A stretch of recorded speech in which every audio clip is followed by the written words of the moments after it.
बहुत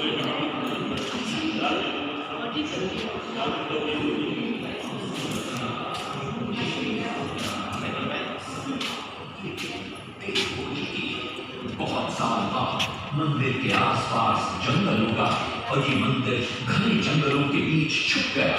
जब अंग्रेजों ने जंगल के बीच इस मंदिर को देखा तो उन्होंने इसका पुनरुद्धार किया। आज आप उसी विशाल मंदिर के भग्नावशेष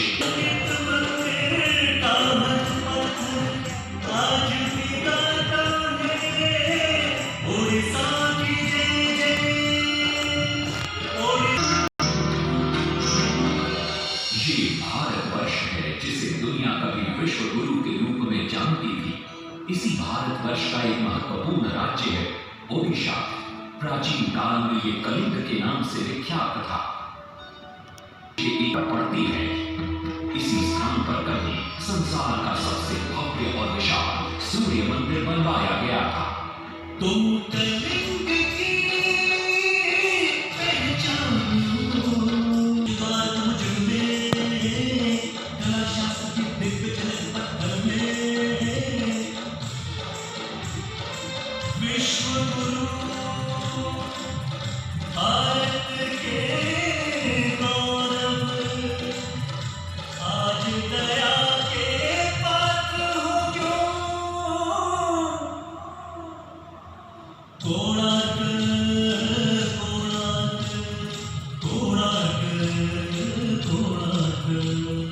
सैकड़ों साल पहले की बात है। पुरातात्विक दस्तावेज के तौर पर संग्रहित पुस्तक मांगला पांची और बाया चकड़ा में उल्लेख है कि 13वीं सदी में गंग वंश के राजा लंगोला नरसिंहदेव ने इस सूर्य मंदिर का निर्माण करवाया था।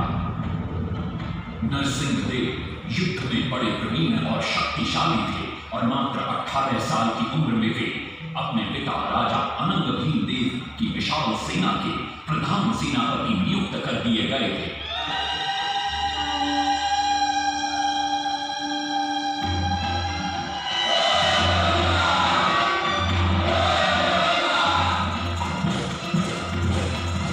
सेनापति बनने के बाद नरसिंहदेव ने अपने कुशल नेतृत्व से दक्षिण के कई आक्रमणकारी राजाओं को युद्ध में हराया।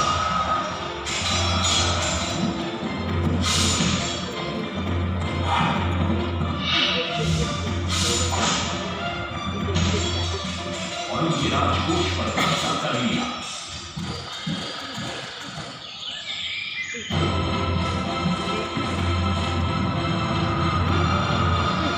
तत्पश्चात उन्होंने विजय ढूंढा जिसे आज हम वारंगल के नाम से जानते हैं।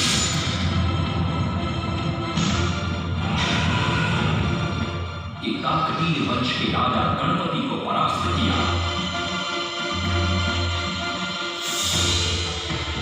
और उनके राजकोष पर भी कब्जा कर लिया।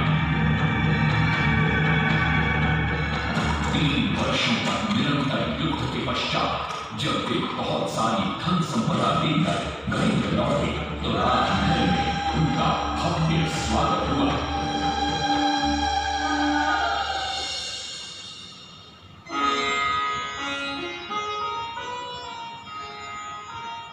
राजमाता कस्तूरी देवी पुत्र नरसिंहदेव की वीरता से बहुत प्रसन्न हुई और पुत्र के सामने अपने मन की इच्छा प्रकट की। कहा, तुम्हारे पिता ने शंकर क्षेत्र पुरी में भगवान जगन्नाथ का भव्य मंदिर बनवाया है। मैं चाहती हूँ कि तुम पद्म क्षेत्र कोणार्क में उससे भी भव्य और विशाल सूर्य मंदिर बनवाओ। किंतु नरसिंहदेव माता से प्रति प्रश्न करते हैं, सूर्य मंदिर ही क्यों और वो भी कोणार्क में? तब राजमाता कस्तूरी देवी बतलाती, द्वापर युग में भगवान श्री कृष्ण के पुत्र सांब बड़े ही सुंदर और सुकुमार थे। वो नारद मुनि को चिढ़ाया करते थे।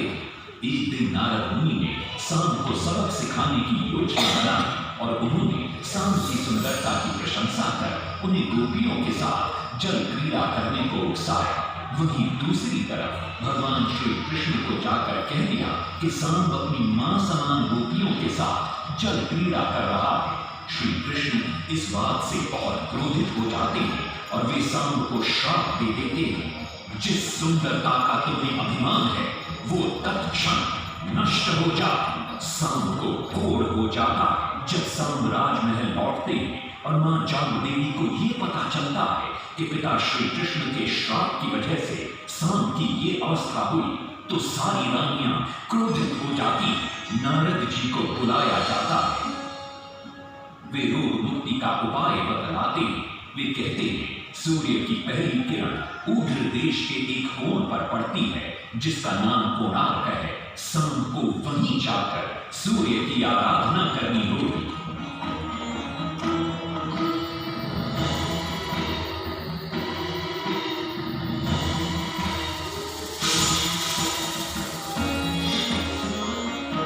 बहुत ही लंबी और कठिन यात्रा के पश्चात शाम अपने सैनिकों और सेवकों के साथ कोणार्क की चंद्रभागा नदी के तट पर पहुंचते हैं और नित्य प्रातः स्नान के बाद सूर्य की आराधना आरंभ करते हैं।